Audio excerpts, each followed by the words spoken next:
اعوذ باللہ من الشیطان الرجیم بسم اللہ الرحمن الرحیم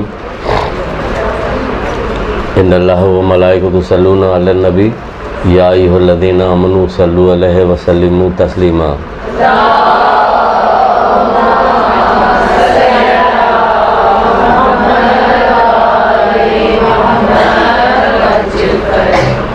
بسم اللہ الرحمن الرحیم ایاک نعبد و ایاک نستعین۔ درود پڑھیے محمد آل محمد۔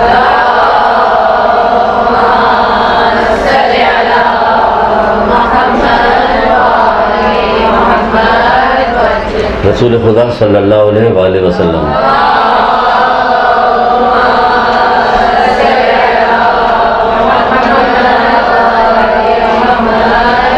آپ فرماتے ہیں کہ پروردگار کے حکم سے ایک قافلہ ہے جو اطراف زمین آسمان پہ گھوما کرتا ہے۔ جب وہ کہیں دیکھتا ہے کہ کچھ لوگ ایک جگہ جمع ہو کے محمد آل محمد پر درود بھیج رہے ہیں،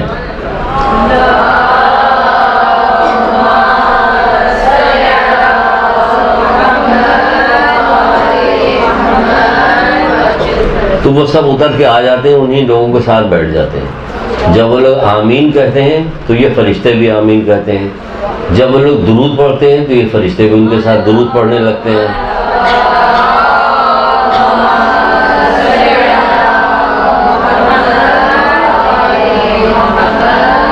اور آخری وقت میں ایک دوسرے سے کہتے ہیں کہ خوش نصیب ہیں یہ لوگ جن کو اللہ تعالیٰ نے بخش دیا۔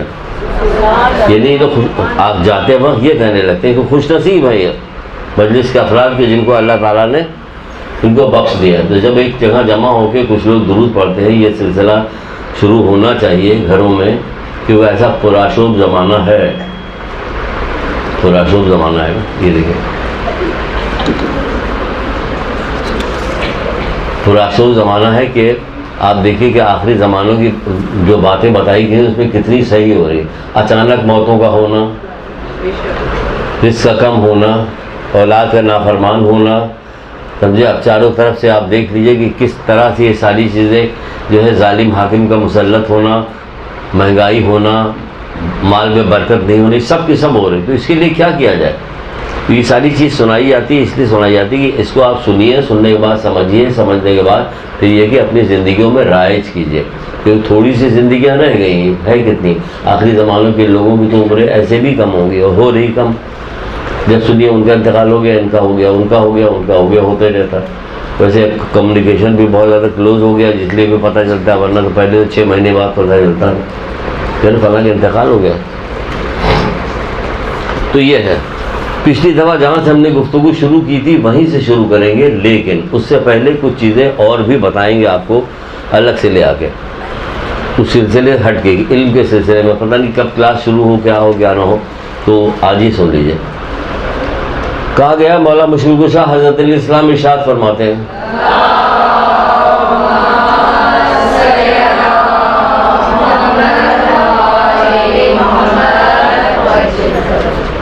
یہ حدیث میں چیک کیجئے اپنے آپ کو، جو چیز یہ کہہ رہے ہیں مولا مشکل کشا کہہ رہے ہیں، یہ ایسی اس میں سے کیا کیا چیز مجھ میں موجود ہے کیا نہیں۔ آپ فرماتے ہیں کہ آگاہ ہو جاؤ، علم 6 چیزوں کے بغیر حاصل نہیں ہو سکتا۔ آگاہ ہو جاؤ، علم 6 چیزوں کے بغیر حاصل نہیں ہو سکتا۔ اب دیکھیے وہ 6 چیزیں جو ہیں وہ ہم میں پائی جاتی کہ نہیں پائی جاتی۔ پہلی چیز تو ہے ذہانت، ذہین ہونا۔ ہمارے یہاں ذہین کون لوگ ہوتے ہیں؟ جو کالج یونیورسٹی میں پڑھ رہے ہوتے ہیں وہی سب ذہین ہوتے ہیں، بس باقی کوئی نہیں۔ باقی لوگ تو زیادہ ذہین ہوتے ہیں۔ گھر میں جو عورتیں ہوتی ہیں وہ کیا ہوتی ہیں؟ ایسی ذہین ہوتی ہیں کہ آپ کی نانی کے زمانے میں بھی جو آپ کے یہاں واقعہ پیش آیا تو وہ تک بتا دیں گے۔ برائیوں میں ذہین ہوتی ہے نا، اچھائیوں میں ذہین ہے۔ تو یہ پہلی چیز کیا بتائیے؟ آگاہ ہو جائے 6 ذہانت، شوق اہم ترین چیز ہے، اس لیے شوق ہونا چاہیے۔ کیسا شوق ہونا چاہیے؟ ایک عالم کو خبر ملی کہ ہمارے فلاں دوست ہیں، عالم ہیں، وہ بیمار ہیں، ان کے پاس گئے، دیکھا کہ وہ نزا کے عالم میں، نزا کا عالم ہے، تو تھوڑی سی اپنی زبان میں سنا رہے ہیں، واقعہ لفظ ولفظ نہیں سنا رہے، لیکن اس کا مفہوم تھوڑا سا اور اچھا بنا کے سنا رہے ہیں۔ تو وہ گئے، ان کے پاس کھٹپٹ کی آواز ہے، ان کی آنکھ کھلی،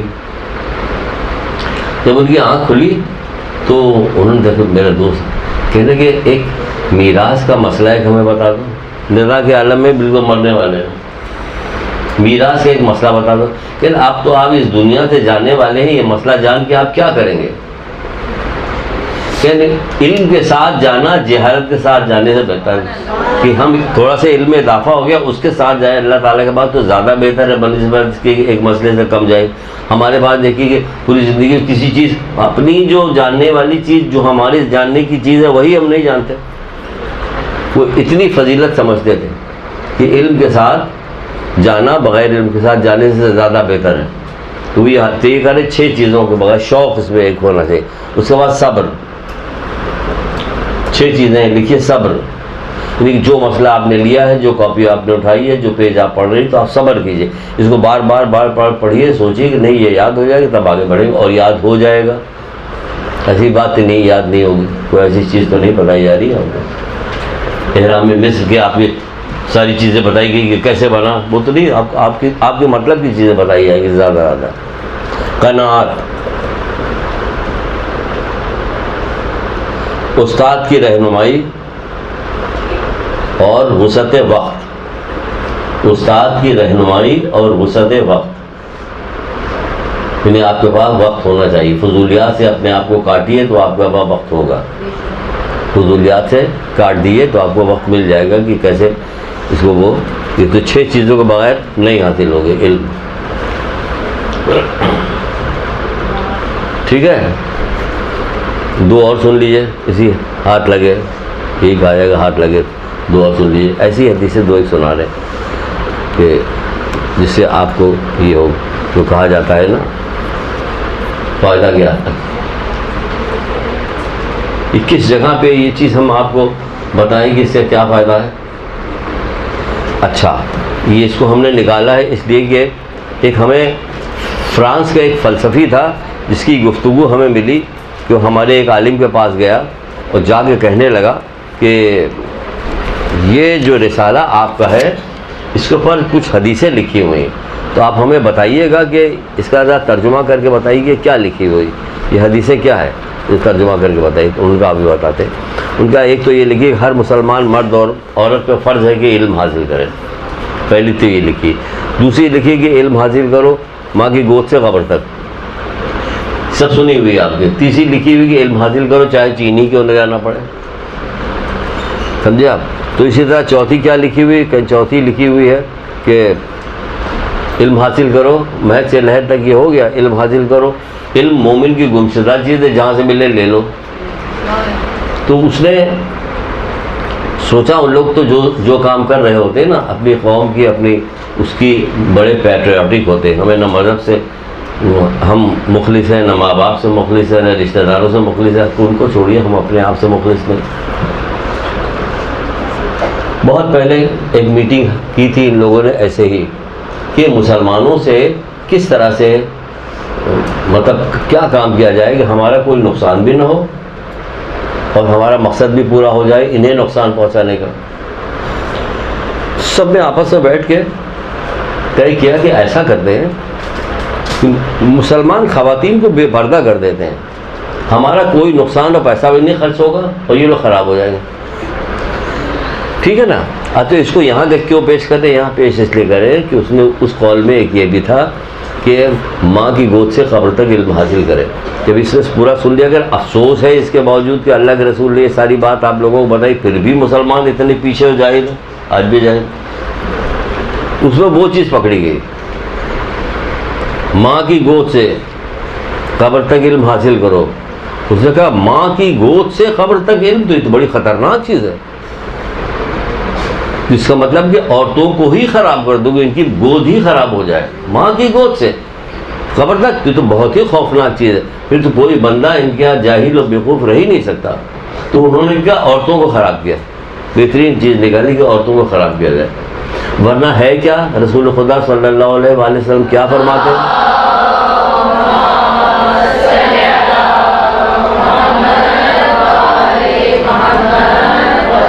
جس کے یہاں ایک بیٹا ہو، نہیں یہاں سے نہیں شروع کیا. ہمارے یہاں کیا ہوتا ہے جیسے شادی ہو جاتی ہے پروردگار اولاد نارین آتا ہے، بیٹا دے بیٹا دے بیٹا دے، کہ رٹ لگ جاتی کہ بیٹا دے بیٹا دے بیٹا دے.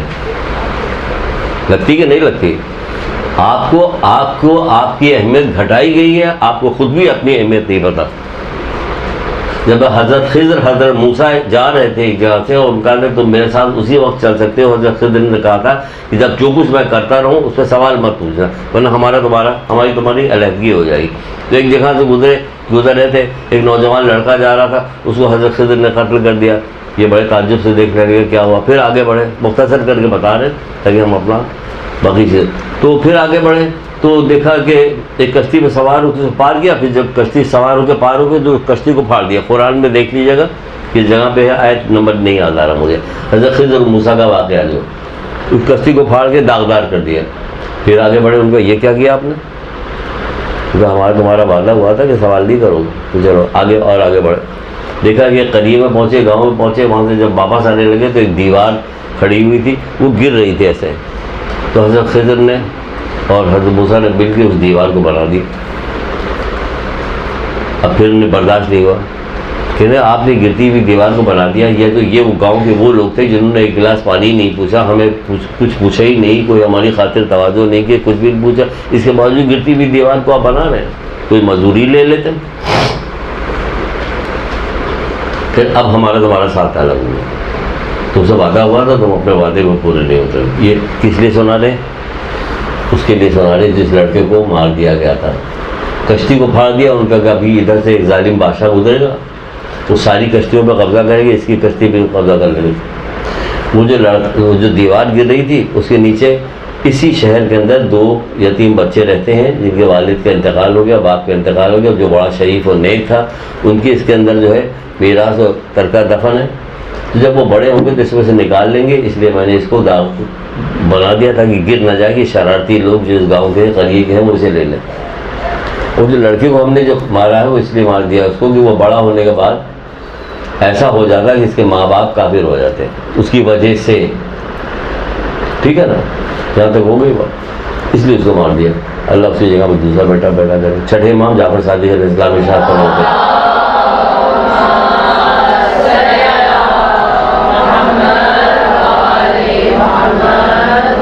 آپ ارشاد فرماتے کہ پروردگار نے اس لڑکے کے بدلے میں اس کو ایک بیٹی دی. ہمارے یہاں کہنا یہ کیا، لڑکے کے بدلے میں بیٹی دے رہے ہیں؟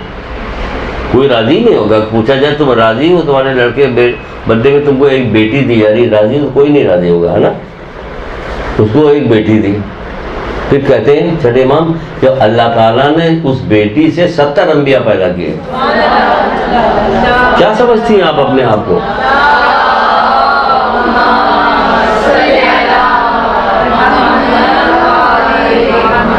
انہوں نے وقت گھٹائی تو آپ نے بھی گھٹا دی.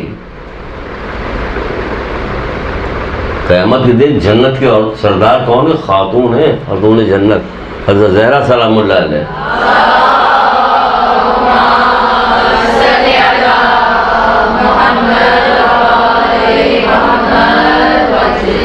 کہ جنت کے سردار تو حسن حسین بھی ہے، لیکن حسن حسین بھی ان کے بیٹے ہیں.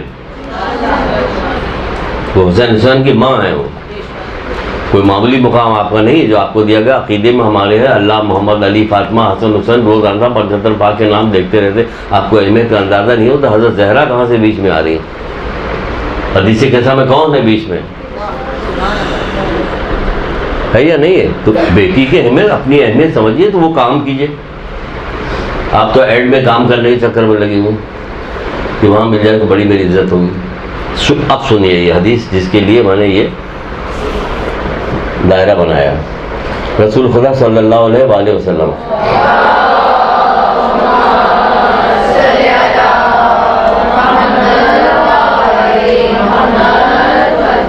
آپ فرماتے ہیں جس کے یہاں ایک بیٹی ہو، جس کے یہاں ایک بیٹی ہو وہ اس کو خوب ادب اور اخلاق سکھائے، اس کو خوب ادب اور اخلاق سکھائے، اسے تعلیم دینے کی کوشش کرے، اس کے لیے آرام و آسائش پیدا کرے. کس کے لیے؟ بیٹی کے لیے. سب کام بیٹی کے لیے ہو رہا. تو پھر کیا ہوگا؟ تو یہ بیٹی اسے دوزخ کی آگ سے بچائے گی، بیٹی دوزخ کی آگ سے بچائے گی۔ یہ کام کیا جائے اگر جس کے یہاں ایک بیٹی ہو، وہ اسے خوب ادب سکھائے، ادب و اخلاق سکھائے اور اسے تعلیم دینے کی کوشش کرے، اس کے لیے آرام اور آسائش مہیا کرے، تو یہ بیٹی اسے دوزخ کی آگ سے بچائے گی۔ تبھی تو کہا کہ ماں کی گود سے، ماں کیا بیٹی، ماں کی گود سے قبر تک علم حاصل کرو۔ یہاں پہ پھر وہی بیٹی آ گئی، کیونکہ معلوم ہے کہ اس کو اگر تعلیم تربیت سکھا دی گئی تو اب آنے والی جتنی نسل ہے وہ سب بہترین ہوتی چلی جائے گی۔ ایک اچھی ہوگی تو پوری نسل بہتر ہو جائے گی۔ ایک عورت اچھی ہو گئی اگر، اس لیے انہوں نے یہ طے کیا کہ ان کی عورتوں کو بگاڑ دو، وہ کامیاب ہو گئے۔ اور ہم لوگ علم سے جاہل رہنے کی وجہ سے انہی کے پیچھے پیچھے چلنے لگے۔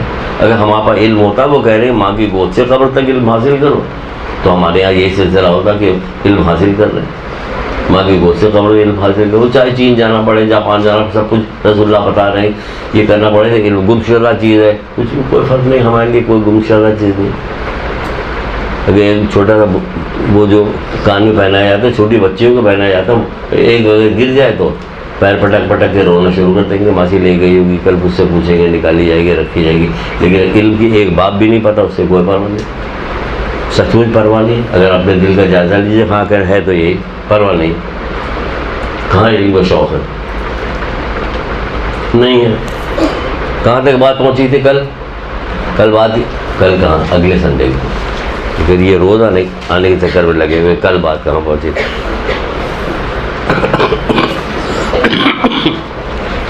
یہاں تک بات پہنچی تھی کہ جب وہ پہنچے وہاں پہ اور ان سے حدیث لی انہوں نے، تو کہا حدیث سناؤ، تو انہوں نے حدیث سنائی۔ تو کیا سنایا؟ انہوں نے یہ سنایا کہ اگر کوئی کسی مسلمان کی کسی راز کی بات کو چھپائے گا تو اللہ تعالیٰ قیامت کے دن اس کی پردے ڈالے گا، اس کے عیب پہ پردے ڈالے گا، گناہوں پہ پردے ڈالے گا۔ جیسے ابو ایوب انصاری نے یہ روایت سنی، فوراً سیدھے پلٹے اور پلٹ کے، اتنی اہمیت تھی ان لوگوں کی نگاہ میں اس زمانے میں حدیثوں کی۔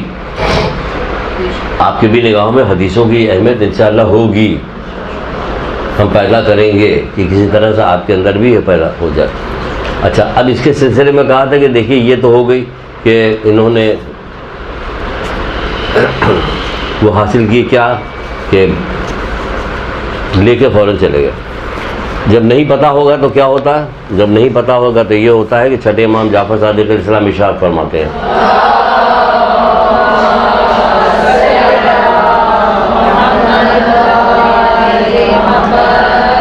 خوفناک ترین چیزیں اب آئیں گی سامنے کہ علم نہ حاصل رکھنے سے کیا نقصان ہوتا ہے۔ کتنا بڑا فائدہ ہے کہ مومن کے عیب کو، گناہوں کو چھپائے گا تو اللہ تعالیٰ قیامت کے دن میدان، بعض دعائیں موجود ہیں اس سلسلے میں، تعقیبات نماز کی کتاب میں، اس خدا کا شکر ہے کہ جس نے میرے عیب و گناہوں پہ پردہ ڈالا، درمیان مخلوق مجھ کو رسوا نہیں کیا، یعنی دعا بنائی، درمیان مخلوق یعنی میدان قیامت پہ رسوا نہیں کیا۔ لوگ منہ چھپائے گھوم رہے ہوں گے، یہ اثر ہوگا۔ اس کو ہم معمولی سمجھ رہے ہیں، زبانی صرف کہتے ہیں، ہر بات ہم زبانی کہتے ہیں، عملاً نہیں کرتے، اس کو یقین نہیں ہوتا کہ یہ سچ مچ ایسا ہے، یہ والا یقین نہیں، گناہوں کی وجہ سے یقین میں کمی پیدا ہو گئی، یہ یقین نہیں آتا کہ ایسا واقعی ہوگا۔ تو کیا کہتے ہیں چھٹے امام، کیا کہتے ہیں؟ جو کوئی کسی مومن کے گناہ یا بدکاری سے آگاہ ہو، دل پہ ہاتھ رکھ کے سنیے گا اور پوچھے گا اپنے آپ سے کیا ایسا ہی ہے؟ جو شخص، سنیے گا شوق سے سنیے، جو شخص کسی مومن کے بدکاری یا گناہ سے آگاہ اور وہ اسے چھپانے کے بجائے آشکار کرے، وہ اسے چھپانے کے بجائے آشکار کرے، نیز خداوند عالم سے اس کے لیے مغفرت کی دعا نہ کرے، نیز خداوند عالم سے اس کے لیے مغفرت کی دعا نہ کرے، تو ایسا شخص اللہ تعالیٰ کے نزدیک گناہ میں ملوث شخص کے برابر ہے۔ سناتا ہوں، ابھی پھر سناتا ہوں، جو برا کر دوں وقت سمجھا رہا ہوں کیا مطلب ہے اس کا۔ ایسا شخص اللہ کے نزدیک گناہوں میں جو ملوث ہے اس کے برابر ہے، اور اس کی تشہیر کا گناہ اس کے علاوہ ہے، اور جس شخص کی گناہ کی تشہیر کی اس کے لیے مغفرت کا باعث ہے۔ کیا سمجھے؟ کوئی چیز سمجھ میں آئی؟ ادھر سے ادھر، ادھر سے ادھر، یوں کر کے کہنے آپ کو سمجھ میں نہیں آیا، کتنا آسان ہے۔ آسان کتنا ہے، اس کو ویسے سادے جملے میں بتائیں. وہ کہہ رہے ہیں کہ اگر کسی شخص کی گناہ کے بارے میں، بدکاری کے بارے میں تمہیں آگاہی ہو جائے، تمہیں پتہ چل جائے، تو اس کو چھپانے کے بجائے چھپاؤ، اور اس کو اللہ کے سامنے، اس کو لوگوں کے سامنے مت بتاؤ. کسی کو چھپانے کے بجائے اسے آشکار کرو. ہمارے یہاں چھپانے کے بجائے اس کو آشکار کیا جاتا ہے. اگر کہہ دیا جائے کہ سب سے قسم مجبور کر دیا جائے آپ سب کو کہ کوئی عورت یا کوئی لوگ جو ہے کسی گناہ سن لیں تو پھر اس کو جو ہے آشکار نہ کرے، اس کو ظاہر مت کرے، کسی سے نہ بتائیں، تو پھر کیا ہوگا؟ کہ وہی ہوگا جو اس فقیرنی کا حال بادشاہ کے ساتھ ہوا تھا. پھر وہ کیا ہوا تھا؟ بادشاہ سلامت گزر رہے تھے، نوجوان سے تھے، ایک فقیرنی کی نگاہ پڑی، بڑی خوبصورت تھی، عاشق ہو گئے اس کے، بہت آرام سے عاشق ہو گئے. اور اچھائی پہ عاشق نہیں ہوتا کوئی، یہاں پر عاشق ہو گئے، شادی ودی کر کے لے گئے. کچھ دنوں بعد محسوس ہوا کہ وہ فقیرنی جو تھی کمزور ہوتی چلی آ رہی. بڑے ڈاکٹر حکیم بنائے گئے، سب نے بڑا دیکھا بھالا، کسی کی کچھ سمجھ میں نہیں آیا. آپ لوگ قسم کھا چکی ہیں اس بات پہ کہ ہم بات کو پھیلائیں گے نہیں، ٹھیک ہے نا؟ اسی حوالے سے یہ سنا رہے ہیں. ایک حکیم صاحب آئے، ذرا ہوشیار تھے وہ، اس نے دیکھا، جائزہ لیا، پوری کہانی پوچھی کہ یہ کون ہے، کہاں ہے، اس کے والدین کیسے ہیں، کیا سب کچھ پوچھ پاچھ کے اس نے کہا، بادشاہ سے کہا کہ سرکار اپنی بالائی چھت کے اوپر دیوار میں 3-4 ٹاق سے بنا دیجیے، اور اس میں روٹیاں ایک ایک رکھ دیجیے روزانہ، تو بس. کچھ دنوں کے بعد وہ تھی تندرست ہو گئی، ٹھیک ہو گئی، اس کی بیماری ختم ہو گئی. تو بادشاہ نے پوچھا کہ یہ کیا مسئلہ تھا؟ کہ یہ بھکارن تھی، بھیک مانگتی تھی. جب اس کی بھیک مانگنا بند ہو گیا، اس کی عادت پڑ چکی تھی، تو دھیرے دھیرے بیمار ہونے لگی. تو جب ہم نے یہ کروایا، اس نے پھر سے لینا شروع کیا، تو اس میں تندرستی آ گئی، وہ تو صحیح ہو گئی. تو یہاں کہا گیا ہے کہ خبردار کسی گناہوں کی تشہیر نہ کیجیے، آپ کو قسم دیا جا رہا. تو پھر ہوگا کیا کہ سب کے سب بیمار پڑ گئے. اتنا پیٹ میں درد ہو رہا ہے، اتنا درد ہو رہا ہے، کسی حکیم کے پاس ڈاکٹر کے پاس کسی کے پاس جا رہے ہیں، کچھ مسئلہ ہی نہیں حل ہو پا رہے. حل کیسے ہوگا؟ ان سے کہو کہ بھیا سب کا گناہ پھیلاؤ، تو دیکھیے ابھی فوراً ٹھیک ہو جائیں گے سب کے سب. یہی ہوگا نا؟ تو یہی ہو گیا یہاں پہ ہمارے ساتھ. یہ ہو گیا کہ آپ کہتے رہیے، لیکن گناہ عذاب کتنا بڑا اس کے اندر مل رہا، نقصان کتنا بڑا ہو رہا ہے. یہ دیکھیے اور پھر سے سنیے. اب یہ پوری چیز سننے کے بعد اب اس کو پھر سے سنیے کہ کتنا بڑا نقصان ہو رہا ہے. اور اسلام اور ہمارا دین یعنی شیعہ جو ہے، محمد علیہ محمد کا دین جو ہے، کس قدر بہترین دین ہے تو بے شک. لیکن پہلے ضرورت پڑی ہے.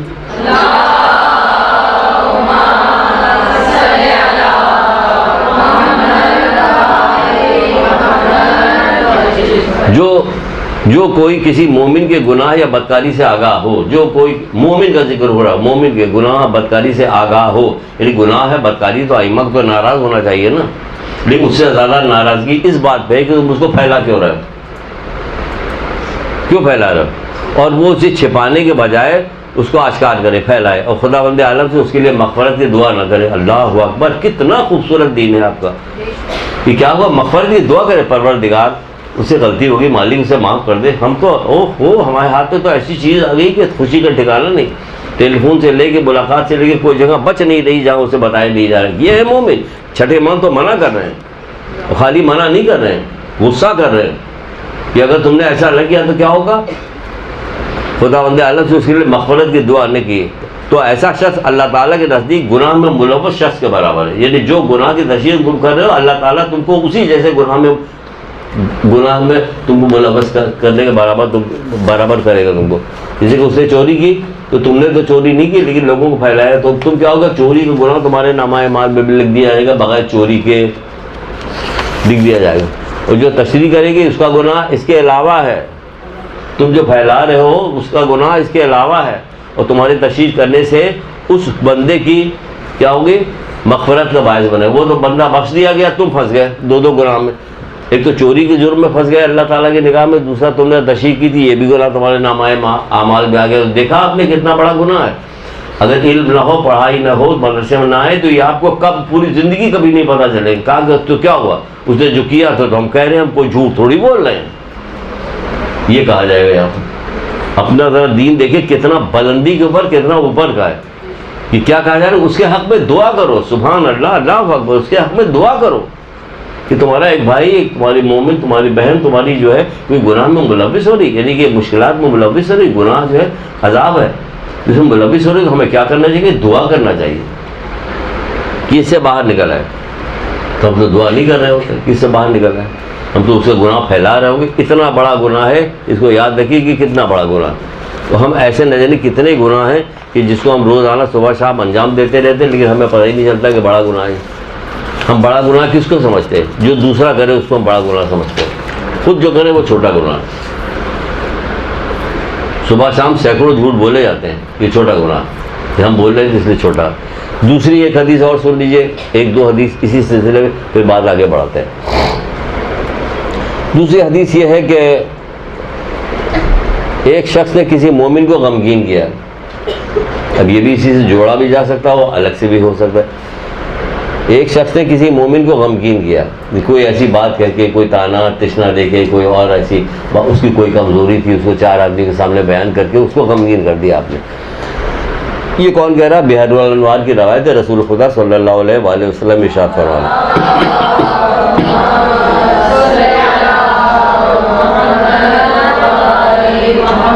یا تو کوئی ہفتہ، کوئی دن، کوئی مہینہ ایسا لے لیے کہ آپ کی وجہ سے کوئی غمگین نہ ہوا ہو، اور خاص طور سے جس سے آپ چڑی ہوئی ہیں، یا جس سے آپ کی دوستی نہیں ہے، عزیز رشتہ دار یا کوئی، تو پھر سوچ لیجیے اس کے بارے میں۔ تو جگہ ڈھونڈی جا رہی ہوتی جگہ کہ کس طرح سے اس کا نقصان پہنچایا جائے، اس کی یہ کمزوری بیان کی جائے، تاکہ اسے میں نے ایسا صحیح کیا کہ دماغ درست ہو گیا اس کا۔ یہ اپنے یہ فقریہ بات بتائی جا رہی، انہیں یہ نہیں پتا کہ یہ فقریہ بات نہیں، سنو تو کہ کیا ہے، آگے تو سنو، جب آگے سنو گے تب تمہیں پتہ چلے گا کیا ہوا کیا نہیں ہوا۔ یہاں تو کچھ بھی اگڑتے رہو گے، محمد آل محمد تو وہاں کا نتیجہ یہی بتا رہے ہیں، لیکن تم وہاں جانے کے بعد حیرت نہ کرو، لیکن جو جاہل رہے گا وہ حیرت ہی کرے گا، وہاں پہنچنے کے بعد، قبر میں پہنچنے کے بعد حیرت کرے گا، برزخ میں جانے کے بعد حیرت کرے گا۔ کون سی بات ہے جو نہیں بتائی گئی؟ سب چیز بتا دی گئی۔ ہم لوگوں کو تو ساری چیز معلوم ہونی چاہیے، ہم وہ لوگ ہیں، ہمیں ہر چیز پتہ ہونی چاہیے، کیونکہ ہمارے ائمہ تاریخ نے کوئی چیز چھوڑی نہیں، بتائی نہیں۔ لیکن دیکھیں یہ کتنی اہم ترین بات ہے، کیا کہا جا رہا ہے؟ ایک شخص کسی مومن کو غمگین کرنے کے بعد اسے تمام دنیا بھی عطا کر دے، اہمیت دیکھیے، تمام دنیا بھی عطا کر دے اس کو، صرف غمگین کیا ایک دفعہ، تمام دنیا اسے عطا کر دے، پھر بھی اس کا کفارہ نہیں ہو سکتا، پھر بھی اس کا کفارہ نہیں ہو سکتا، نہ یہ پوری دنیا دینے کا اسے کچھ اجر ملے گا۔ آواز نکل جاتی مجھ سے، اللہ اللہ یا اللہ یا اللہ، نکلتی نا آواز، لیکن نہیں نکل رہی، کیونکہ سب ڈر رہے کہ اگر میں نے پہلے کر دیا تو پتہ چلے گا یہی تھی، اس لیے سب خاموش ہے۔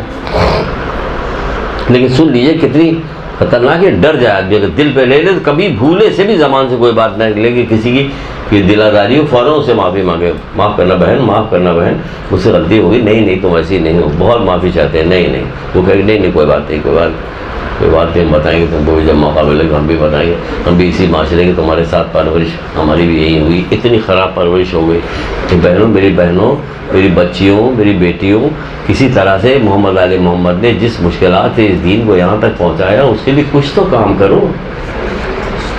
جس کے دل میں درد ہوگا وہ کام کرے گا، جس کو محبت ہوگی وہ کام کرے گا۔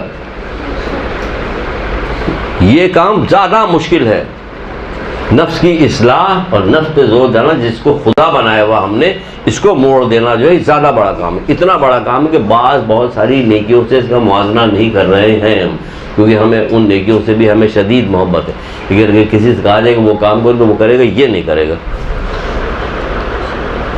ہم نہیں کہہ رہے۔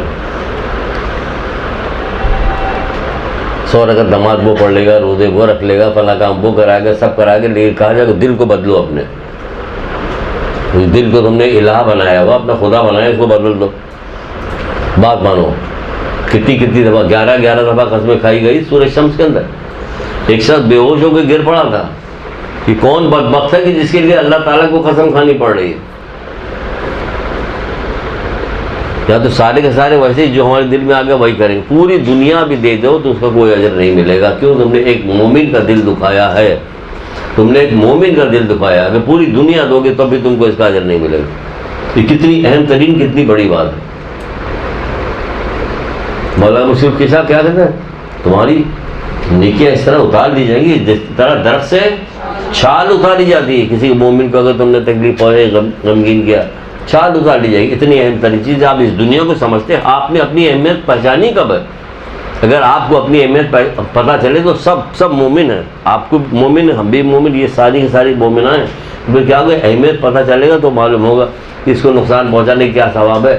اگر یہ پوری دنیا ایک لقمہ بن جائے، پوری دنیا ایک لقمہ بن جائے، اللہ اکبر، پوری دنیا ایک لقمہ بن جائے، یہ مومن، آپ مومن، مومنہ، پوری دنیا ایک لقمہ بن جائے، میں کسی مومن کو کھلا دوں، وہ الحمدللہ کہہ دے، دنیا اس میں جتنی چیزیں تمام چیزوں سے افضل ہے۔ یہ پوری دنیا جس کے ایک ایک دو دو دن کے لیے آپ ایک دوسرے سے دشمنیاں کر رہے ہیں، رہنی کتنا دن ہے یہاں پہ؟ یہ ہماری رہنے کی جگہ تھوڑی ہے، یہ تو مسافر خانہ ہے۔ ہم تو مسافر خانے کے طور پہ یہاں رہ رہے ہیں، ہمارا وطن تو کہیں اور ہے۔ سمجھ رہی نا؟ ایک ایک ایک لقمہ، پوری دنیا ایک لقمہ بن جائے، اہمیت دیکھیے ذرا۔ امام حسن عسکری علیہ السلام بھی یہی کہہ رہے ہیں۔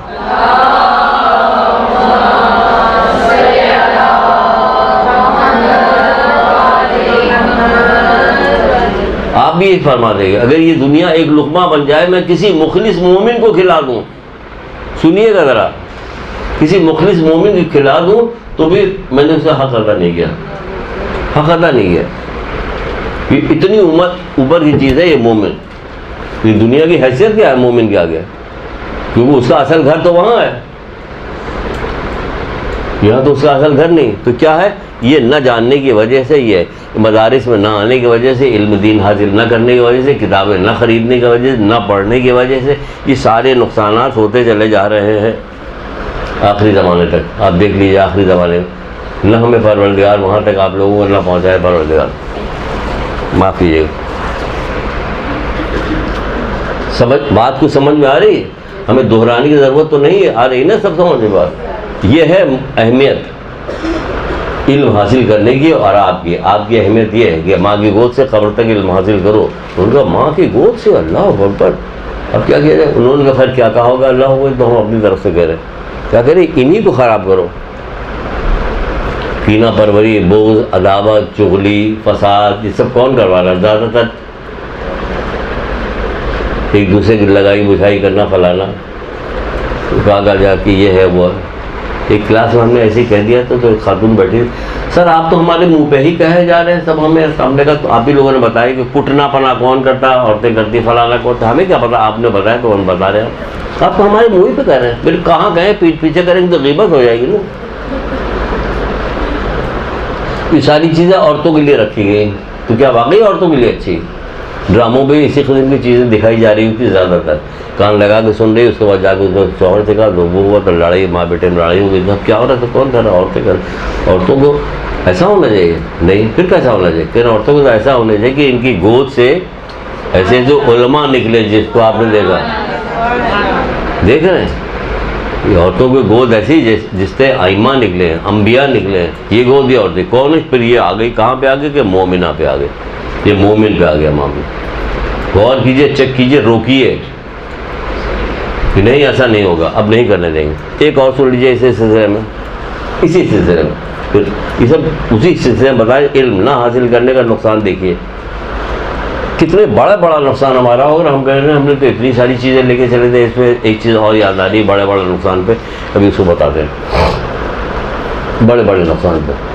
رسول خدا صلی اللہ علیہ وآلہ وسلم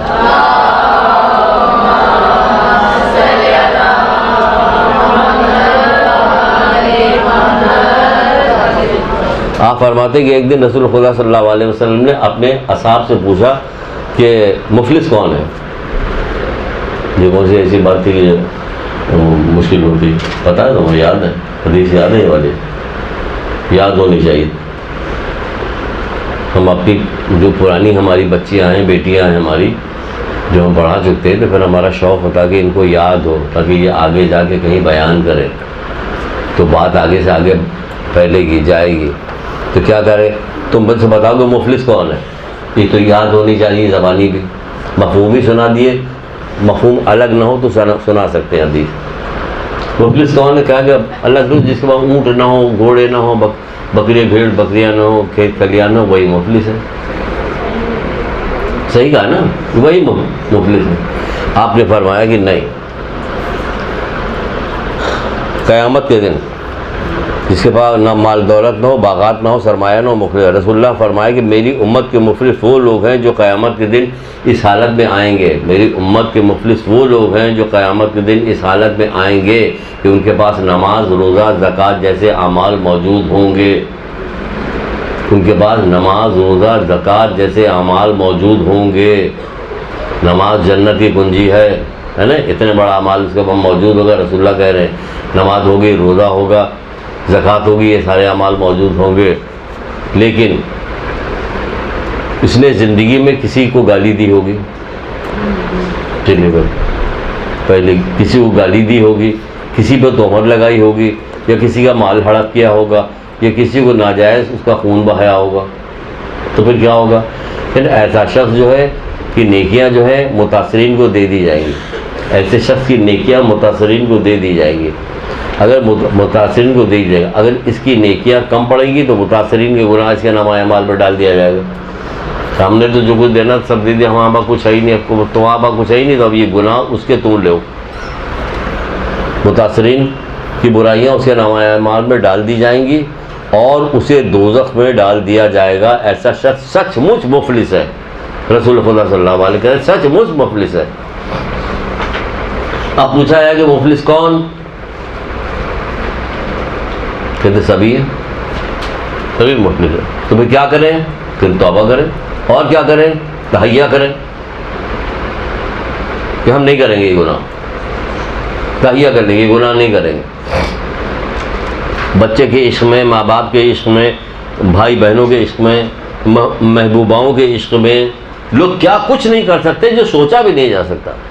بچوں کے عشق کا تو سمجھ میں آتا ہے کہ ہاں یہ زحمت اپنے لیے اٹھائی ہے تو صحیح ہے کہ بہت زحمت اٹھائی گی، اب اس وقت بیٹا بیمار ہے اور فلاں فلاں چیز نہیں کھا سکتا تو وہ چیز ہی گھر میں نہیں آئے گی۔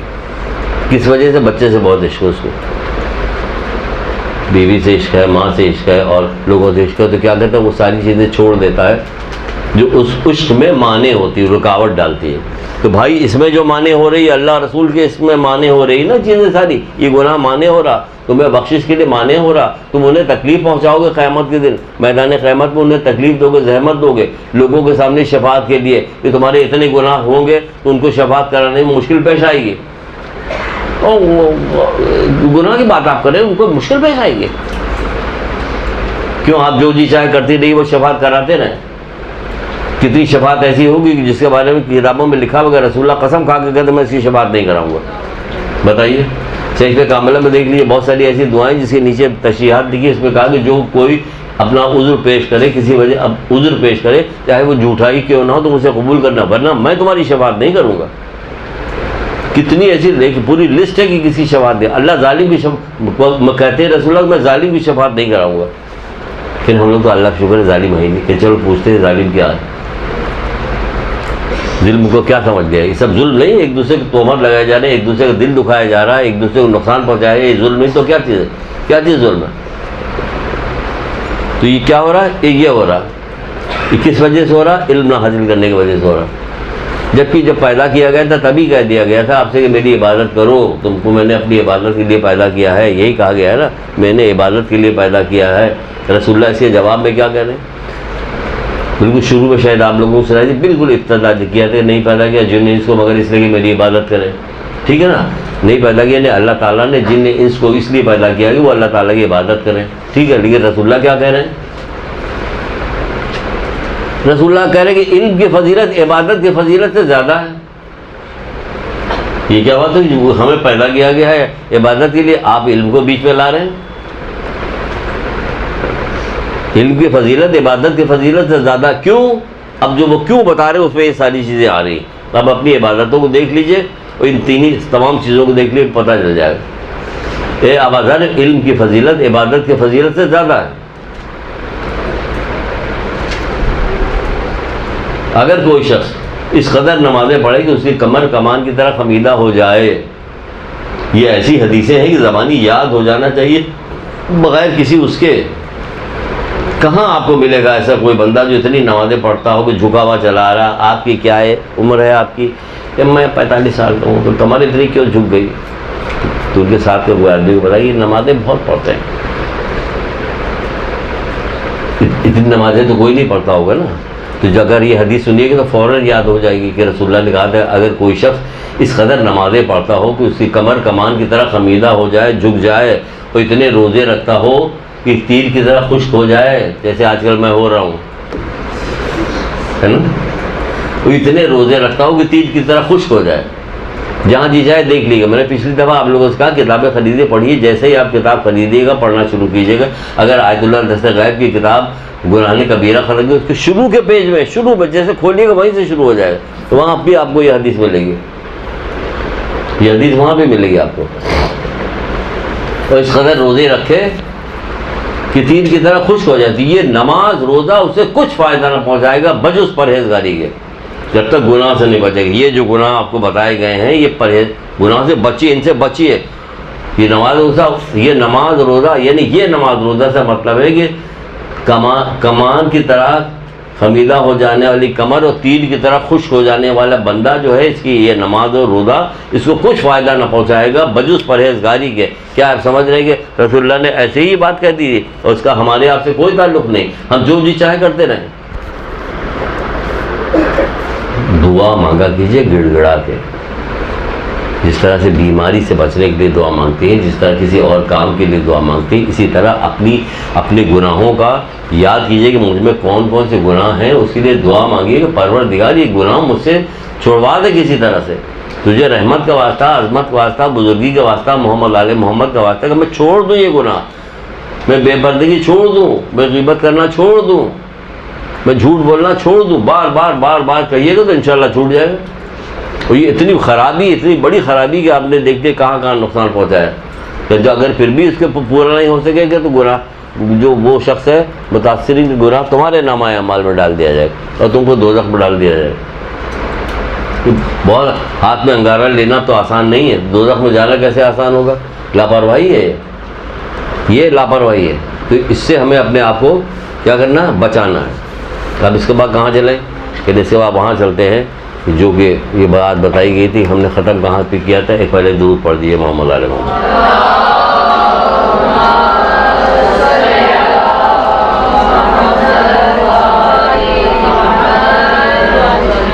یہ چیز تو ہم نے ختم کی, اس میں سے کوئی چیز پوچھنی تو نہیں ہے. چلیے اب بڑھتے ہیں, آگے بڑھتے ہیں,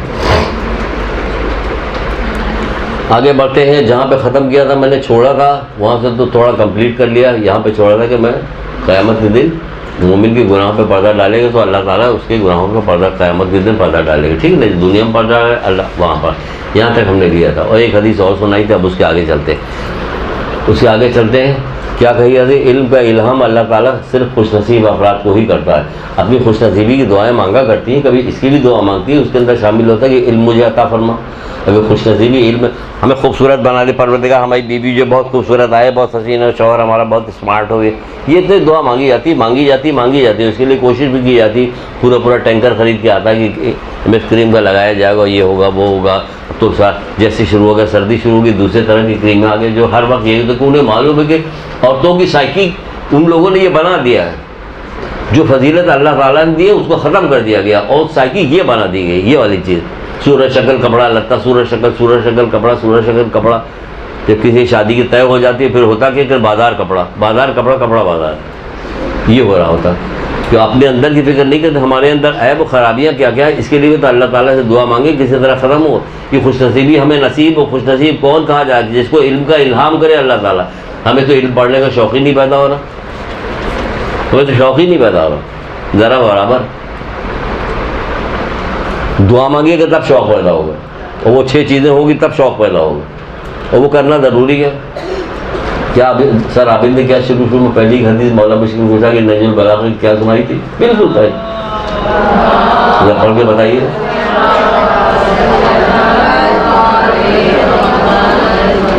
جاہل افراد سے جنگ کرنے میں کبھی غیر تو سستی نہیں کروں گا, یہی ہے نا شروع کی. بالکل جب اتنا جیسے کیا تھا انہوں نے مولانا بشیر کو, میں کبھی رعایت و سستی نہیں کروں گا. تو وہ تو منع کر رہے ہیں، رعایت سستی نہیں کریں گے، وہ کس سے جاہل ہے؟ ہمیں کتنی مشکل سے تم لوگوں کو چیزیں سب سکھائی، تم لوگ جاہل پڑے ہوئے ہیں۔ ہمیں زمین آسمان کی جہاں کے جو چیز پوچھو وہ کہتے ہیں ہم بتا دیں گے، کہ نہیں آپ کو ماننے والا ہے، اس سے کچھ پوچھیں کہ نہیں سے کچھ آتے ہی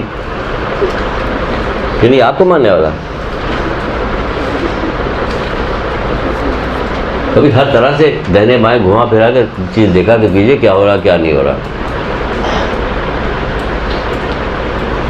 اچھا جناب، علم کا الہام صرف خوش نصیب افراد کو ہی کرتا ہے، بد نصیب لوگوں کو اس سے دور رکھتا ہے۔ بد نصیب لوگوں کی بد نصیبی کس بات؟ کیا گناہ ہم نے کیا جو ہم بد نصیب ہو گئے؟ گناہ کون سا کیا؟ بد نصیبی کسی گناہ کی وجہ سے آتی؟ کہ کیا گناہ ہم نے کیا جو آ گئی؟ سنیے، جبکہ کیسا کیسا ثواب علم دین حاصل کرنے کا، علم حاصل کرنے کا بتایا گیا کہ آپ وہم و گمان میں نہیں لا سکتی، وہم و گمان میں نہیں آ سکتا آپ کے۔ یہ کیا کہ وہ نقد سودا نہیں، ادھار سودا ہے، نقد سودا نہیں، ادھار سودا ہے، اس لیے سمجھ میں بات نہیں آ رہی۔ ایک دفعہ بہل العاقل کیا ہوا، کہیں جا رہے تھے، مسجد کے بعد پہنچے تو ایک مشروق شخص کو دیکھا، تو دیکھنے کے بعد انہیں شبہ ہوا کہ گڑبڑ آدمی لگ رہا ہے مجھے۔ خیر وہ نماز پڑھنے کے لیے جوتا پہنی کے نماز پڑھ رہے تھے۔ اس آدمی نے تو برداشتی نے اس نے کہا جوتا پہن کے نماز نہیں ہوتی، تو بہل عاقل نے کہا کہ نماز نہیں ہوتی لیکن جوتا تو ہوتا ہے، ابھی اتار دیں گے تو جوتا بھی چلا جائے گا ہمارا۔ بہرحال یہ کہاں کی کہاں آگئی پتہ نہیں، سے کہیں لگی کہ نہیں لگی، لیکن بتا رہے ہیں آپ کو کیا بتا رہے ہیں، یہ بتا رہے ہیں آپ کو کہ ہمیں وقت کی کوئی علم کی کوئی وقت ہی نہیں، کسی طرح سے بھی، کسی طرح سے کسی حوالے سے وقت نہیں کہ ہمیں وقت پتہ چلے۔ رسول خدا صلی اللہ علیہ وآلہ وسلم ارشاد فرماتے ہیں،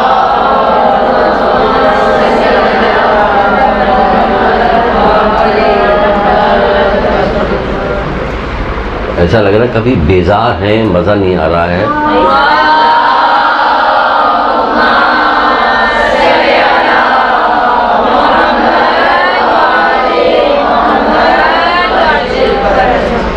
ایک آدمی تھا، اس نے اپنی بیوی کو مچھلی لا کے دیا کہ لو پکاؤ اس کو۔ آپ کی بیزاری پہ مجھے یاد آیا کہ میں سنا ہی ڈالوں، مچھلی لا کے دیا اسے پکاؤ۔ اس نے پکانا شروع کیا، وہ پک ہی نہیں رہی تھی، آگ اس پر اثر ہی نہیں کر رہی تھی کسی طرح۔ جس طرح آپ لوگوں پہ کوئی بات اثر نہیں کر رہی تھی، اس پر آگ نہیں اثر کر رہی تھی، اثر نہیں کر رہی تھی۔ بہت پریشان ہوا، اس نے مچھلی لی اور لے کے رسول اللہ کے پاس آ گیا۔ اللہ کے رسول، یہ مچھلی جو ہے کب سے پکا رہے ہیں، اس پہ آگ اثر ہی نہیں کر رہی۔ اللہ کے رسول مخاطب ہو، اس مچھلی سے گفتگو کی۔ اب کوئی کہ اللہ کے رسول مچھلی سے گفتگو کرتا، کیا ہوا مچھلی کو؟ گو سے کہتے تھے کل گواہی دے، تو گو گواہی دیتا تھا اللہ کے رسول کے، لا الہ الا اللہ محمد رسول اللہ گواہی دیتا تھا۔ وہ کنکڑ پتھر ہاتھ میں گواہیاں دیتے تھے۔ درخت سے کہہ دیا جاتا، اگر میں کہوں کہ یہ درخت ادھر آ جائے، ابھی کہتے بھی نہیں تھے کہ ادھر آ جائے، وہ آنے لگتا تھا۔ تو اللہ کے رسول کہتا ابھی تم کو بلایا نہیں، تم وہیں رہو۔ تو اس مچھلی سے کہا کہ تم بتاؤ کیا ہوا، تو مچھلی بات اللہ کی طرف سے مچھلی کے اندر گویا ہی پیدا ہوئی۔ وہ کہنے لگی اللہ کے رسول اللہ اکبر، کچھ میں سمندر میں تیر رہی تھی، ایک بڑی سی کشتی گزری، اس میں کچھ لوگ تھے تو درود پڑھ رہے تھے آپ پہ، آپ کی حال پہ، اللہ اکبر۔ تو اللہ تعالیٰ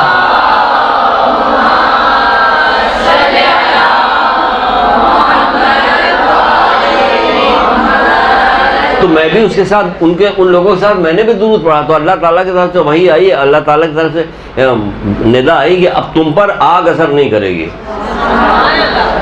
اب تم پر آگ اثر نہیں کرے گی۔ تو اب بتائیے، ہم جو کسی بھی بات پہ معمولی سی بہانہ مل جائے، اگر آپ درود پڑھیے تو آپ کو آگ اثر کرے گی؟ آپ تو اشرف المخلوقات میں بھی سب سے اوپر ہیں، مومنہ، کیا کہنا آپ کا؟ نہیں تو شوق سے دل لگا کے کریے۔ ہم لوگ بھی جہاں آتے ہیں سوچ سمجھ کے آتے۔ اب دیکھیں ذرا، دیکھیے گا اب موازنہ کچھ ہو چکا ہوگا آپ کو کہ دنیا کا اور علم حاصل کرنے کا موازنہ کیا ہے، لیکن یہاں پہ واضح طور پہ موازنہ بتا رہے ہیں آپ کو۔ کچھ نیکیاں ایسی بتائیں گی کہ جس میں جتنا ثواب بتایا گیا کہ آپ عقلیں حیران ہو جائیں گی کہ یہ ہم نیکیاں تو سب جانتے ہیں ہم یہ، لیکن اس کا اتنا ثواب ہے یہ ہمیں نہیں پتہ تھا۔ کیا ثواب ہے؟ رسول اللہ کہہ رہا فرماتے ہیں جو اپنا جان و مال لے کر کسی رشتہ دار کے ساتھ نیکی کرنے کے لیے جائے اور تاکہ تعلقات برقرار رہے، کسی رشتہ دار کے گھر جائے برقرار رکھنے کی خاطر راستہ چلے، وہ چل رہا راستہ، تو کیا ہوتا ہے خداوند بزرگ برتر اس کو 100 شہیدوں کا ثواب عطا کرتا ہے. سنتی جائیے، 100 شہیدوں کا ثواب عطا کرتا ہے. اور خداوند بزرگ برتر اس کو 100 شہیدوں کا ثواب عطا کرتا ہے. اس کے ہر قدم کے بدلے میں 1000 حسنات اس کے نامہ اعمال میں لکھے جاتے ہیں. اس کے ہر قدم کے بدلے میں، جا رہا چل کے، کوئی دور ہے، کوئی قریب ہے، کوئی مدینہ میں رہتا ہے، کوئی لانڈی میں رہتا ہے، جہاں بھی جتنی دور جا رہا، ہر قدم کے بدلے میں اسے 1000 حسنات عطا ہوں گے اور 40,000 درجے بلند ہوں گے. 40,000 درجے بلند ہوں گے. اس کے کیا ہوگا؟ رشتہ داروں کے ساتھ ملنے کے لیے 40,000 درجے بلند ہوں گے. اور کیا ہوگا بلند ہونے کے بعد؟ اور گناہوں سے ایسے پاکیزہ ہوگا جیسے اس نے اپنا محاسبہ کرتے ہوئے تحمل و صبر سے 100 سال اللہ تعالیٰ کی عبادت کی ہو. یہ والی چیز سمجھ میں نہیں آئے گی، جبکہ یہ کرنا پڑے گا آپ کو. ہم کروائیں گے آپ سے، آپ آتی رہیے گا، ڈر مت جائیے کہ کروائیں گے. کوئی ڈنڈا ونڈا لے کے نہیں آئیں گے، ہم کچھ حدیثیں لے کے آئیں گے جس سے آپ کو شوق پیدا ہو. 100 سال تک اپنا محاسبہ کرتے ہوئے، جب رات کو لیٹیے تو روزانہ اپنا محاسبہ کیجیے. آج ہم نے دن بھر کیا کیا، کوئی نیکی نہیں کی کہ نہیں کی، کچھ بتایا گیا تو وہ ہم نے کیا کہ نہیں کیا. محاسبہ کی. اس کے بعد درود یا استغفار، بیوی سیدہ کی تسبیح پڑھیے، استغفار پڑھیے، سو جائیے. کس نے روکا آپ کو؟ لیکن روزانہ کیجیے. مکمل محاسبہ تو صبر کے ساتھ تو نہیں کر سکتے نا آپ، لیکن اسٹارٹ میں یہ کام کیجیے کہ جیسے اس نے اپنا مکمل محاسبہ کرتے ہوئے صبر و تحمل سے 100 سال اللہ تعالیٰ کی عبادت انجام دی ہو، اتنا ثواب ملے گا اس کو. کس کو؟ رشتہ دار کے بعد جانے کے لیے. پتہ ہے آپ کو؟ نہیں پتہ. اور سنیے، بس تھوڑے سے رہ گیا، ہم بھی بہت زور سے بول رہے تھے، تھوڑی سی وہ تھکن سے بات. جی سمجھ گئی؟ آگے چلیں، دوبارہ ریپیٹ کر دیتے ہیں. رسول خدا صلی اللہ علیہ وسلم ارشاد فرماتے، کیا ارشاد فرمایا؟ کہتے ہیں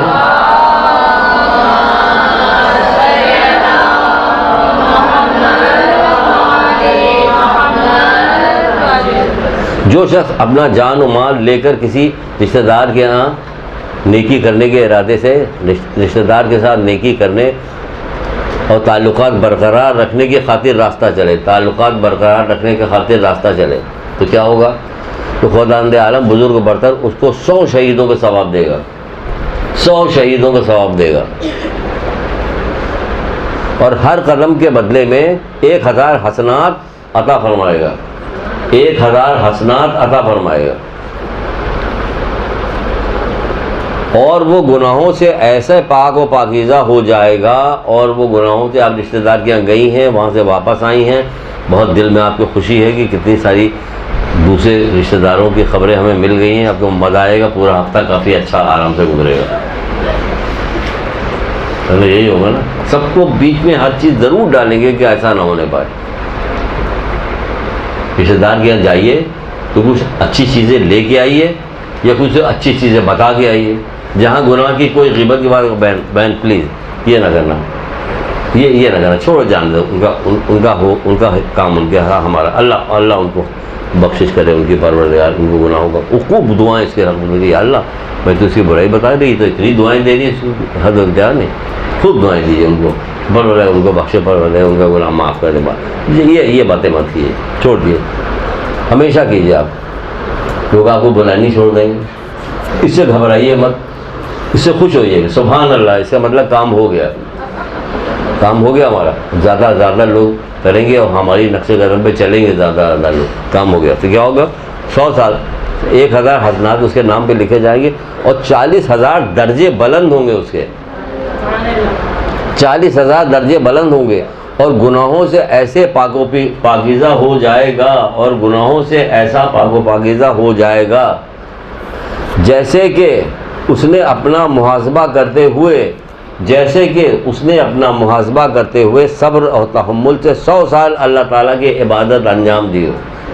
اپنا محاسبہ کرتے ہوئے 100 سال اللہ تعالیٰ کی عبادت. بہت سارے لوگوں کو ہم نے دیکھا کہ نماز پڑھنے لگتے ہیں، جب جماعت میں جاتے ہیں تو جماعت دہنے بائیں جو لوگ کھڑے، اللہ اکبر کریں، استغفر اللہ ربی واتوب الیہ، استغفر اللہ ربی، اللہ اکبر. بڑا اچھا لگتا کہ نماز پڑھنے پہلے استغفار کریں تاکہ سارے ان کے گناہ معاف ہو جائیں اور ان کی نماز اچھے طرح سے قبول ہو.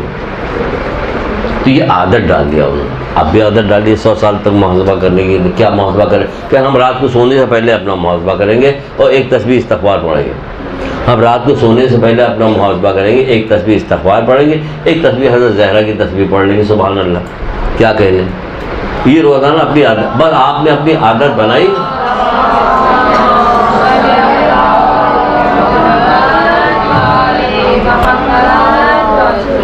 پھر باقی مدد اللہ کرتا ہے.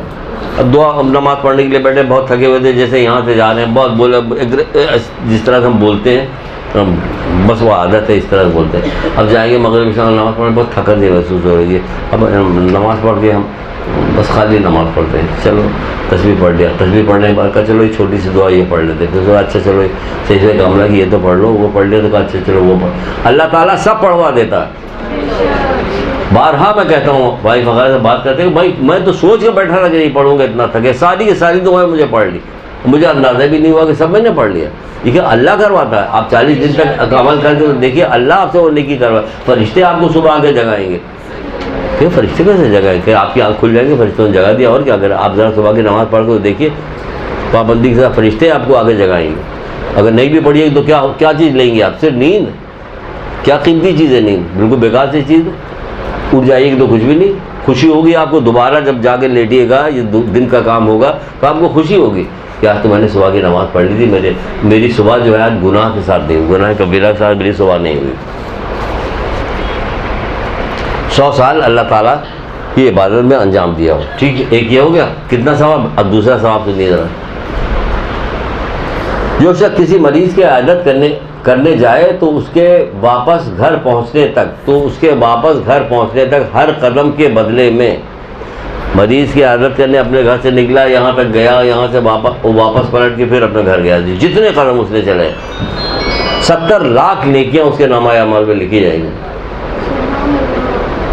70 لاکھ نیکیاں اس کے نامہ اعمال میں لکھی جائیں گی, اور اس کے نامہ عمل میں لکھی جائیں گے, اور 70 لاکھ گناہ اس کے معاف کر دیے جائیں گے. 70 لاکھ گناہ اس کے معاف کر دیے جائیں گے. کیوں تو بعد میں بتائیں گے, کیوں کا وقت ہی نہیں رہے گا, بیچ میں تو ہم جگہ دے ہی نہیں سکتے. 70 لاکھ گناہ اس کے معاف کر دیے جائیں گے, اور 70 لاکھ فرشتے اس پر موکل ہوتے ہیں جو اس کی قبر میں بیٹھ کر قیامت تک اس کے لیے استغفار کرتے ہیں. اس کے لیے جب آپ کسی کو رشتہ دار کسی مریض کی عیادت کرنے کے لیے گئے تو کیا ہوگا, 70 لاکھ فرشتے اس پہ موکل ہوتے ہیں جو اس کی قبر میں بیٹھ کے قیامت تک اس کے لیے استغفار کرتے ہیں. جائیں چھوڑ کے سب, جس کو چھوڑ کے جانا مجھے جائے, میں تو قبر میں بیٹھا ہوں, اور کون لوگ کہ آپ بھرے پڑے ہوئے ہیں فرشتے, تمہارے استغفار کے لیے فرشتے بھرے پڑے ہوئے ہیں. اب تمہارا کیا ہوگا کہ کچھ بھی نہیں ہوگا. اللہ تعالیٰ کو ایسے ہی خیر کا علم سیکھنے والے, اس کو پھیلانے والوں کے لیے کیا کرے, قبروں کو کیا کرے, نور سے بھر دے گا, وہاں ان کو وحشت نہیں ہوگی.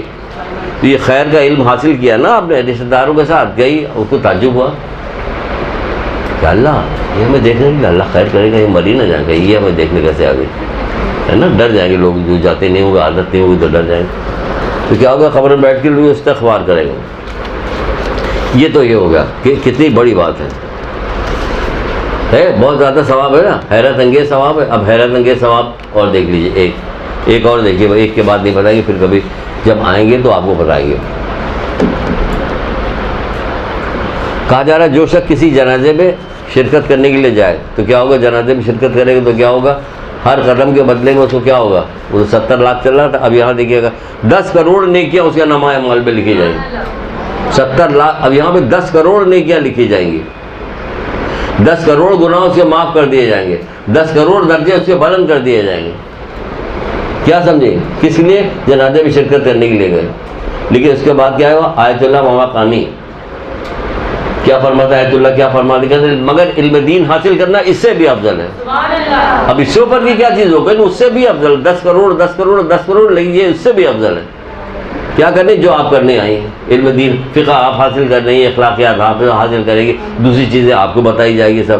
تو کیا ہوگا, اس سے کیا ہوگا, اس سے ہوگا یہ کہ اسے اس کا ثواب جو ہے, علم دین حاصل کرنے کا ثواب جو ہے, اس میں شرکت کرنے کا اس سے بھی افضل ہے.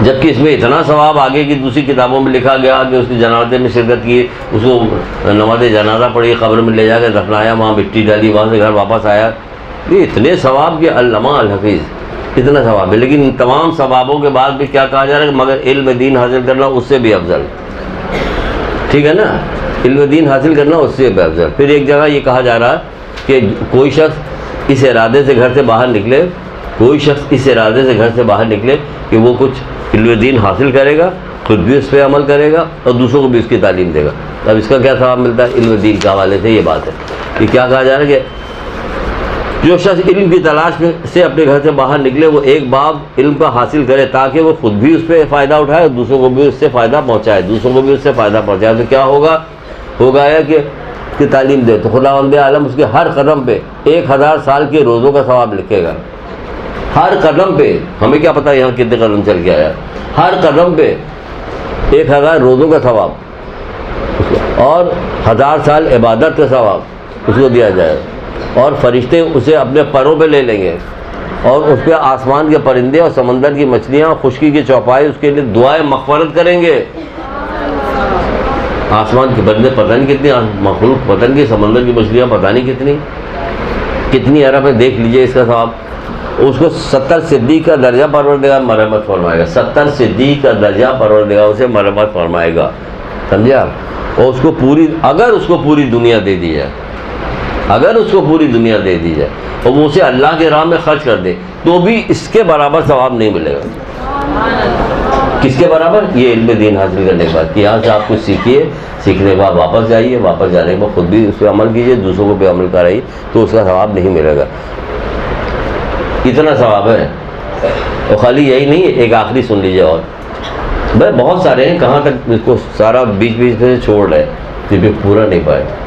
یہ صرف اس حدیث کی وجہ سے پورا لکھا کہ آدمی جب گھر سے باہر نکلتا ہے، کسی کام کے لیے جاتا ہے تو جو قدم چلتا ہے، جو جس کام کے لیے بھی جا رہا ہے اس کو کوئی نہ کوئی تو ثواب، کوئی نہ کوئی فائدہ اسے پہنچتا ہوگا۔ تو آؤ دیکھتے ہیں کہ جب آدمی علم دین حاصل کرنے کے لیے نکلتا ہے، یہ کس کس کام کے لیے نکلتا ہے تو اس کے قدم پہ کیا کیا ثواب دیا جاتا ہے۔ اس سے سوچ کے ہم نے بنایا تو اس میں بہت ساری جیسے رشتہ داروں کے پاس جانے کا ثواب بتایا گیا، بیماری کی عیادت کرنے کا ثواب بتایا گیا، اسی طرح ہم نے کہا نہیں، علم حاصل کرنے کا بھی ثواب اسی میں شامل کرو کہ وہ کتنا مل رہا ہے۔ جب ہم نے اس کو سب کو ملایا آپس میں، پتہ چلا علم حاصل کرنے کا ثواب تو اتنا زیادہ ہے کہ جس کی کوئی حد اور انتہا نہیں۔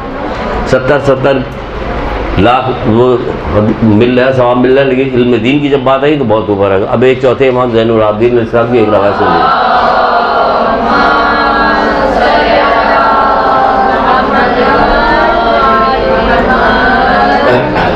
آپ کیا فرماتے ہیں؟ اگر کوئی طالب علم اپنے گھر سے نکلتا ہے، اگر کوئی طالب علم اپنے گھر سے نکلتا ہے، یعنی جب آپ اپنے گھر سے نکلی تھی تو زمین کے کسی خشک تر پہ قدم نہیں رکھتا، تو زمین پر کے کسی خشک تر پہ قدم نہیں رکھتا، مگر یہ کہ زمین کے ساتوں طبق اس کے لیے تسبیح کرتے ہیں۔ آپ ذرا غور تو کریں، اہمیت تو دیکھیں آپ اس کی۔ آپ نے قدم ایسے کر کے، ایک قدم آپ نے ایسے کر کے ایسے رکھا تو ساتوں طبق جو ہے وہ آپ کے لیے جو تسبیح کر رہے ہیں، یعنی جیسے آپ نے رکھا سب نے کہنا شروع کر دیا سبحان اللہ والحمدللہ لا الہ الا اللہ واللہ اکبر، ہر قدم پہ آپ رکھتی جا رہی ہیں اور ساتوں طبق جو آپ کے لیے تسبیح کرتے چلے جا رہے ہیں۔ کس کام کے لیے؟ کیونکہ آپ جا رہی ہیں اس کے لیے، علم دین حاصل کرنے کے لیے جا رہی ہیں، اس لیے۔ شروع میں سب سے پہلے کیا سنائی تھی کہ نالین نہیں پہنتا، کپڑا زیب تن نہیں کرتا، سمجھے، کہتے ابھی باہر نہیں نکلتا، مگر جیسے ہی قدم باہر نکلتا اللہ تعالیٰ سارے گناہوں سے معاف کر دیتا۔ ہو گئے تھا یا نہیں ہے؟ انبار لگا ہوا، کتابوں حدیثوں کے انبار لگے ہوئے ہیں علم دین حاصل کرنے کے سلسلے میں۔ ایسی ایسی حدیثیں ہیں کہ حیرت و تعجب ہو۔ اے داؤد، لوہے کی عصا لے لو، لوہے کی نالین پہن لو، اس وقت تک علم حاصل کرتے رہو جب تک وہ گھس نہ جائے۔ کہ عقل میں کہیں آ رہی بات، لوہے کی نالین اور لوہے کی عصا لے لو، عصا یعنی چھڑی لے لو، اس وقت تک علم حاصل کرتے رہو کہ جب تک یہ گھس نہ جائے۔ اتنی ساری چیزیں آ کے کتابوں میں دفن ہے، چند علماء بیچارے جو پڑھتے ہیں یا ادھر ادھر جاتے ہیں، آپ یہ سب ہمارے آپ کے پڑھنے والی کتابیں ہیں جس میں سے یہ چیزیں بتا رہے ہیں آپ کو۔ ہمارے آپ کے پڑھنے کی کتاب، گھر میں رکھی جانے والی کتابیں، اس کے بارے میں بتائی جا رہی بات کہ وہ کتاب بہت پڑھی جائے۔ آپ کے ہمارے پڑھنے والی کتابیں، علماء کے پڑھنے والی بڑی کتابیں نہیں جو ایران عراق میں پڑھ رہے ہوتے ہیں جو اور آگے کے لوگ، یہ وہ والی کتابیں بتا رہے ہیں جو ہمارے آپ کے پڑھنے کے لیے روزمرہ گھر کی۔ جائیے کتابوں کو دکانوں میں جائیے، خریدیے، دیکھیے، 2-2 3-3 جلدوں میں تو ہیں سب بہت کے بعد ہوشیار عقل مند. ایک حدیث عقل مند کی ایک حدیث سناتے ہیں آخری, اور اس کے بعد جاتے ہیں. تو آپ دیکھ لیجئے گا کہ اگر وہ کر رہی ہیں تو آپ عقل مند ہیں, ورنہ اللہ معاف کرے ہیں. آپ عقل کیا کام کرتی ہے کہ جہالت سے روکتی ہے. اب آپ کے پاس عقل ہے تو آپ کو جہالت سے روکے گی وہ, تب سمجھیے کہ آپ کے پاس عقل ہے. اگر جہالت سے نہ روکے تو عقل نہیں. تو پھر کیا ہے کہ عقل سے ملتی جلتی چیز ہے. جیسے کہ کسی نے چھٹے امام جعفر صادق علیہ السلام سے پوچھا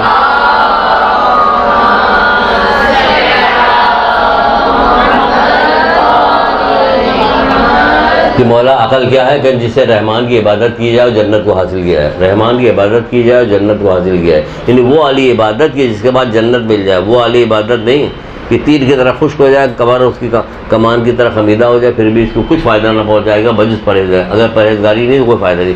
یہ مطلب یہ جو عقل مند آدمی ہے یہ کیا عقل مند ہے. تو یہ کہ عقل کیا چیز ہے کہ جس سے رحمان کی عبادت کی جائے. یہ عبادت کرا عقل کے ساتھ تو کوئی گناہ نہیں کرا. جس سے رحمان کی عبادت کی ہے جنت کو حاصل کیا جائے اسے کہتے ہیں عقل. تو کہنے لگے جو حق میں شام کے پاس تھی وہ کیا چیز تھی کہ نکرا, عقل سے ملتی جلتی چیز ہے, چالاکی و مکاری, جسے دنیا حاصل کی جاتی. ہم نے دنیا حاصل کرنے والی چیز کو عقل سمجھ لیا, وہ عقل نہیں ہے.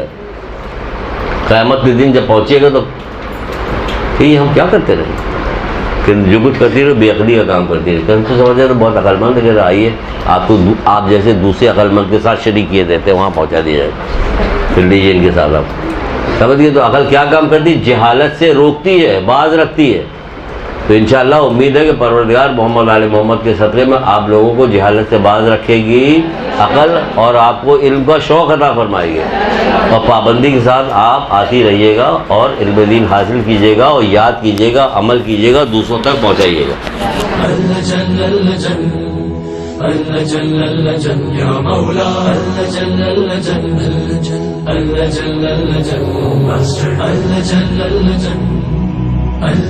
يا صاحب السماء